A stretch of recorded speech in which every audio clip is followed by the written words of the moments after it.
पाकिस्तान ने अफगानिस्तान के ऊपर हमला कर दिया और जिसमें 3 क्रिकेटरों की जान गई है। जब तालिबानी सीज फायर के लिए राजी हो गए, इन्होंने एयर स्ट्राइक कर दी। जिन अफगान तालिबान के खिलाफ इनकी लड़ाई है, इस तालिबान को इन्होंने अपने यहाँ जगह दी थी अमेरिका से बचाने के लिए। इन्हें घमंड किस बात का है? इन्हें बचाने के लिए कौन लगता है, कौन आएगा? क्या ट्रंप साहब इनको बचाने के लिए यहाँ पर आएंगे? पूरा का पूरा बलूचिस्तान और केपीके कंट्रोल करने की ताकत है उनके पास।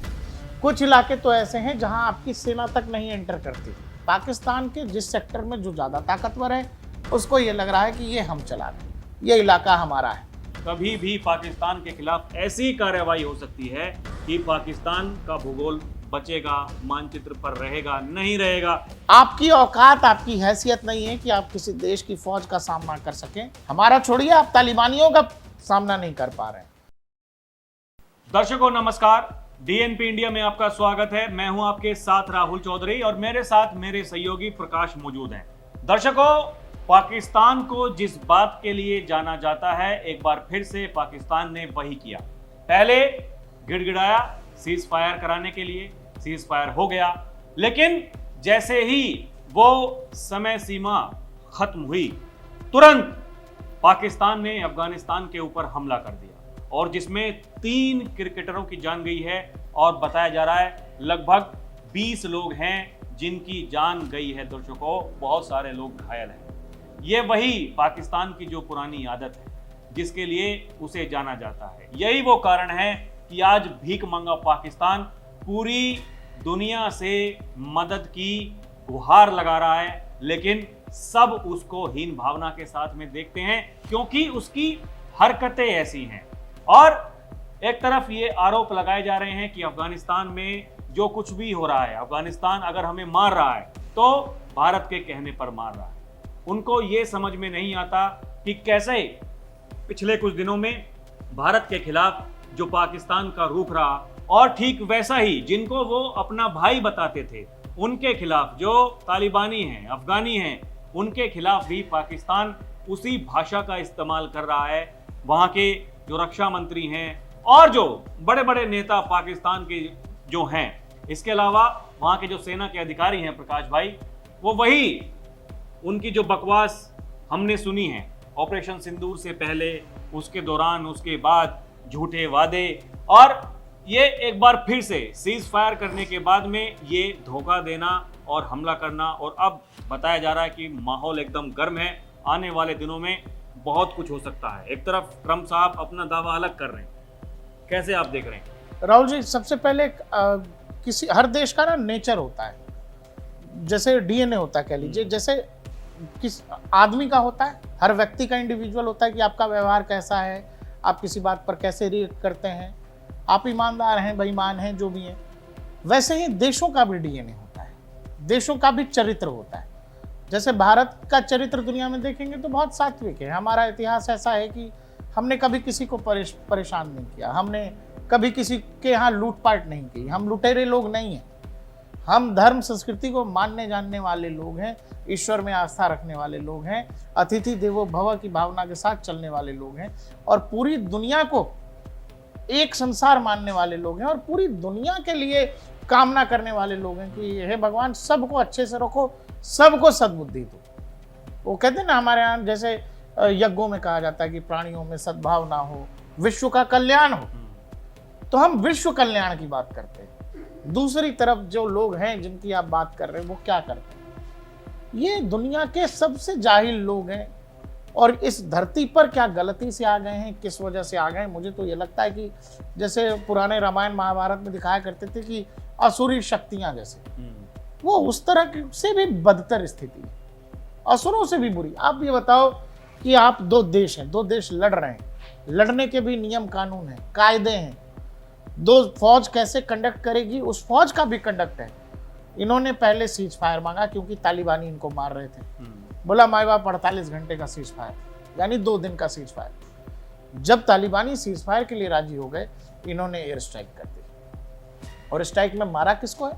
आम लोगों को, क्रिकेटर्स को, और केवल इसलिए कि इनको ये लगता है कि ऐसा करके वो तालिबान को डरा देंगे। लेकिन जब आपने ये कर लिया है तो फिर अब क्या हो रहा है? पंजाब से लेकर के बलूचिस्तान, केपीके के अलग अलग इलाकों में लगातार ब्लास्ट हो रहे हैं, कल से लगातार। अलग अलग बिल्डिंग्स में, मार्केट्स में। और पाकिस्तान को अब समझ नहीं आ रहा राहुल जी करें क्या। इनको ये लगता है कि ये अपनी एयरफोर्स का इस्तेमाल करके अफगानिस्तान को मार देंगे, लेकिन ये भूल गए हैं कि जिन अफगान तालिबान के खिलाफ इनकी लड़ाई है, इस तालिबान को इन्होंने अपने यहाँ जगह दी थी अमेरिका से बचाने के लिए। अमेरिका जब अफगानिस्तान में ऑपरेशन चलाने लगा, तालिबानी लड़ाके मैक्सिमम इधर आ गए। इनको इन्होंने अपने यहाँ रखा। एक फ्रैक्शन जो काबुल गया, दूसरा फ्रैक्शन जो रह गया वो टीटीपी तहरीक तालिबान पाकिस्तान, वो तहरीक चला रहा है पाकिस्तान के अंदर। अब जब आपने उनको उनके देश में जाकर के मारा है तो वो तो आपके अंदर बैठे हुए हैं। एक फ्रैक्शन और ताकतवर फ्रैक्शन है, पूरा का पूरा बलूचिस्तान और केपीके कंट्रोल करने की ताकत है उनके पास। कुछ इलाके तो ऐसे हैं जहां आपकी सेना तक नहीं एंटर करती।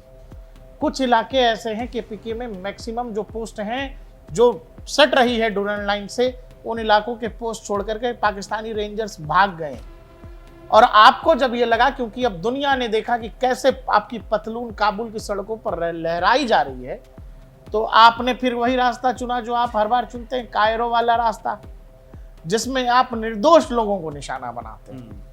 आपकी औकात, आपकी हैसियत नहीं है कि आप किसी देश की फौज का सामना कर सकें। हमारा छोड़िए, आप तालिबानियों का सामना नहीं कर पा रहे हैं। और फिर आपने क्या किया, आम अफगानियों को आप निशाना बना रहे हैं। और मैंने कहा ना कि हर सेना का चरित्र होता है, देश का चरित्र होता है। पाकिस्तान की सेना का क्या चरित्र है राहुल जी? पाकिस्तान की सेना का चरित्र यह है कि ये बलात्कारी लोग हैं।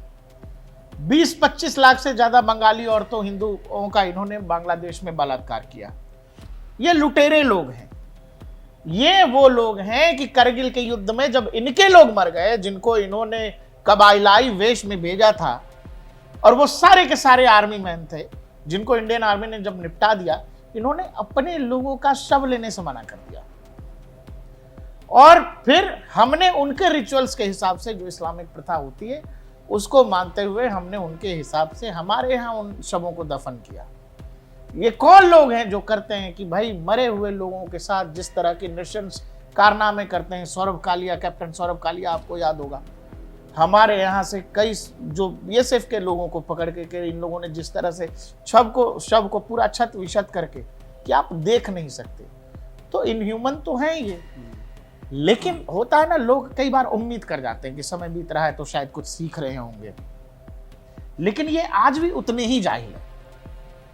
आपको ये लग रहा है कि ये आपने बड़ा स्मार्ट मूव लिया है कि सामने वाले से आप सीज फायर ले रहे हो कि नहीं अभी हम लोग नहीं लड़ेंगे। सामने वाला निश्चिंत हो गया क्योंकि लग रहा है कि अच्छा जो होगा 48 घंटे बाद होगा, जो नहीं होना चाहिए था तालिबानियों को। लेकिन वहां एक और फ्रैक्शन है ना कि दोनों को ही लगता है कि ये मुसलमान, हम मुसलमान। अब यहां जहां दीन और ईमान की बात है, यहां इतना धोखा तो नहीं होगा, लेकिन फिर पाकिस्तानी फिर किस बात के रह जाएंगे अगर उनके डीएनए से धोखा निकाल नहीं। मतलब तो क्या इनको अब ये समझ में नहीं आ रहा है? क्या ये अपनी बर्बादी जो इन्हें दिख रही है, इन्हें घमंड किस बात का है? इन्हें बचाने के लिए कौन लगता है, कौन आएगा? क्या ट्रंप साहब इनको बचाने के लिए यहाँ पर आएंगे?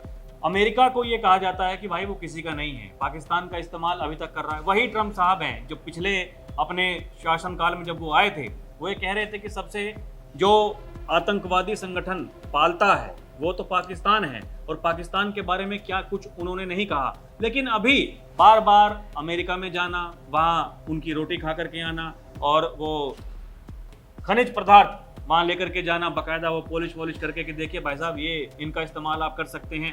वही तालिबान भारत के लिए भी कह रहा है कि आप यहाँ इस्तेमाल कर सकते हैं। अभी तक ये कहा जाता था कि चीन पाकिस्तान का इस्तेमाल करता है और चीन पाकिस्तान को उकसाता है ये सब करने के लिए कि भारत में जो स्थिरता है वो ना बनी रहे। ठीक ऐसे ही अमेरिका को अब ये लग रहा है कि पाकिस्तान का इस्तेमाल करना है भारत के खिलाफ, चीन के खिलाफ, अफगानिस्तान के खिलाफ। क्या ये जो चल रहा है, ये सिलसिला जो है, ये अमेरिका के कहने पर है, और क्योंकि ट्रंप साहब ये कह रहे हैं कि हमारे लिए सेकंडों का काम है।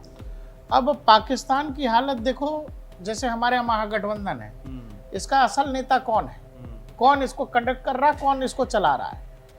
कोई क्या ढंग से चला रहा है, तो वो ढंग से चला रहा है कि नहीं चला रहा, वो इस बात से समझ आ जाएगी कि एक ही दूसरे के खिलाफ सब कैंडिडेट उतार रहे हैं। मतलब बहुत लूपहोल्स हैं, मजबूती से कोई एक आदमी नहीं चला रहा है, वह हर कोई लीडर है, सबको लग रहा है हम सीएम हैं, हम ये हैं, हम वो हैं। यही हाल है पाकिस्तान के जिस सेक्टर में जो ज़्यादा ताकतवर है उसको ये लग रहा है कि ये हम चला रहे हैं, ये इलाका हमारा है। सेना को लगता है सेना जहां हावी हो सकती है, सेना को लगता है कि हम चला रहे हैं, आईएसआई वाले को लगता है कि हम चला रहे हैं। पाकिस्तान कब कौन चला रहा है, आपको बात किससे करनी है, सबसे बड़ा संकट तो यही है कि आप वहां के पॉलिटिकल क्लास से बात कर लेंगे, आईएसआई मानने से मना कर देगी। आप वहां के आईएसआई से बात कर लेंगे, आईएसआई के चीफ को आर्मी चीफ पसंद नहीं कर रहा है। जब आर्मी चीफ के पास चले जाएंगे, आर्मी चीफ को फिर व्हाइट हाउस से समझना है कि भाई साहब क्या करना है नहीं करना है, क्योंकि आजकल अमेरिका पाकिस्तान ऐसा ही चल रहा है। पाकिस्तान दुनिया का वो देश है राहुल जी कि वहां बात किससे करोगे। ये जो लोग हमारे यहाँ बैठ के बात करते हैं कि बात करिए बात करिए बात करिए, किससे करें। आप आर्मी से बात करोगे तो वहां के जो लेजिटिमेट कह लें, जिसको पाकिस्तान लेजिटिमेट कहता है, वहां के जो कट्टरवादी संगठन है, वहां के जो आतंकवादी संगठन, वो कह देंगे हम नहीं मानते, हम कोई डायलॉग नहीं चाहते इंडिया के साथ। तो इंडिया के साथ उनको कोई डायलॉग करना ही नहीं है। इसीलिए आपको यह समझना पड़ेगा, तालिबान, कम से कम तालिबान के लोग वहां प्रशासन चला रहे हैं, वहां लोगों को पता है कि आपको बात किससे करनी है। यहाँ जैसा भी है लोगों के मन में है, या फिर जो चला रहे हैं तालिबान को, अफगानिस्तान को, भाई वो एक है। हाँ, ये अलग अलग उनके मिथक नहीं है कि हमें ये करना है तो ऐसा हो सकता है, ऐसा करेंगे तो वैसा हो सकता है। और देखिए हाल फिलहाल जो उनके विदेश मंत्री यहाँ भारत में आए, यहाँ आकर के जो उन्होंने कहा और कह करके गए कि आइए हम आपकी सुरक्षा करेंगे, आपको जो कुछ करना है वहां कीजिए। इससे तो ये प्रतीत होता है कि अफगानिस्तान का जो भरोसा है वो भारत की तरफ है, और उनका रूप एकदम सा वो मतलब किंतु परंतु नहीं है। राहुल जी, जब दो देश संबंध आपस में बनाते हैं तो भाई स्वतंत्र है कौन किस पे भरोसा करेगा नहीं करेगा, लेकिन वो हम पे भरोसा कर रहे हैं आपको। इसीलिए अगर दर्द हो रहा है और आप फिर निर्दोष लोगों को मार रहे हैं, तो फिर तालिबानी आपके साथ क्या क्या कर सकते हैं आपको अंदाजा ही नहीं है। वो केपीके से लेके बलूचिस्तान के अंदरूनी इलाकों तक बैठे हैं, और टीटीपी और बीएलए ने अगर हाथ मिला लिया, बीएलए जिसको जो बलूचिस्तान कंट्रोल कर रहे हैं वो बलूची फाइटर्स, और टीटीपी ने मिलकर अगर आप पाकिस्तान के अंदर से बैंड बजाना शुरू और डुरल लाइन पर तालिबानी फोर्सेस, फिर पाकिस्तान क्या करेगा। आप दुनिया में किसको जाओगे बोलने के लिए, बचाने के लिए? कोई नहीं आने वाला वहां। अमेरिका छोड़ छाड़ के चला गया, ईरानियंस का आपसे कोई लेना देना नहीं है। कुछ करना होता तो वो पहले और डोनाल्ड ट्रंप बकवास करके बोल के नहीं रोक सकते। इसीलिए आपको यह समझना पड़ेगा कि अब जो इन्होंने राहुल जी किया है, वहां तो बहुत जबरदस्त विरोध हो रहा है, और अब तालिबानी फिर बदला भी वैसा लगेंगे जो लोगों को आंखों से दिखेगा। जैसे प्रधानमंत्री नरेंद्र मोदी ने कहा था कि जवाब ऐसा होगा जो दुनिया देखेगी। तो मुझे ये लग रहा है कि दुनिया के अखबारों ने जब आप आज ये छापा है कि क्रिकेटर्स मारे गए हैं हमले में, तो फिर तालिबान का भी हमला वैसा होगा जो दुनिया के अखबार छापेंगे कि किन लोगों की मौत हुई, कौन लोग मारे गए हैं, किन इलाकों पर तालिबान ने कब्जा कर लिया है। मुझे लग रहा है कि जिस लेवल का मोबिलाइजेशन अफगान कर रहा है, पाकिस्तान के लिए ये बुरे संकट है राहुल जी। तो दर्शकों, जो दिख रहा है पाकिस्तान में, देखिए पहचान का संकट है। पहचान का संकट इसलिए है, एक तरफ भारत ये कह रहा है कि हमारा ऑपरेशन अभी जारी है, ऑपरेशन सिंदूर अभी जारी है। कभी भी पाकिस्तान, कभी भी, शब्दों पर गौर कीजिएगा दर्शकों, कभी भी पाकिस्तान के खिलाफ ऐसी कार्रवाई हो सकती है कि पाकिस्तान का भूगोल बचेगा, मानचित्र पर रहेगा, नहीं रहेगा, कोई भरोसा नहीं है। और दूसरी तरफ ये जो हिमाकत की गई है कि हम अफगानियों पर हमला करेंगे, और खासकर जो क्रिकेटर्स मारे गए हैं, ये अपने आप में बहुत बड़ी खबर है। और अब क्योंकि उधर से जो अफगानी हैं उन्होंने ये मन बना लिया है कि अब हमें प्रहार करना है, और ऐसा करना है कि पाकिस्तान ये याद करेगा कि हमने क्या किया, क्या हमारे लिए ये करना ठीक था, क्योंकि पाकिस्तान सोचने के लिए मजबूर है। और दर्शकों, ये तो हम पहले भी कई बार कह चुके हैं कि ज़्यादा दिन का नहीं है पाकिस्तान, क्योंकि जन्म लिया है पाकिस्तान ने, और जो जन्म लेता है उसकी मृत्यु तय होती है। एक तरफ भारत की तैयारी जोरों शोरों पर है, और दूसरी तरफ ये जो तालिबान से पंगा ले लिया है। अब तालिबानी अफगानी आने वाले दिनों में क्या करते हैं पाकिस्तान में, क्या होगा पाकिस्तान का, आपको क्या लगता है दर्शकों? हमें कमेंट करके जरूर बताइएगा। अभी के लिए इतना ही। आप देखते रहें डीएनपी इंडिया, हर खबर भरोसे के साथ। नमस्कार, जय हिंद।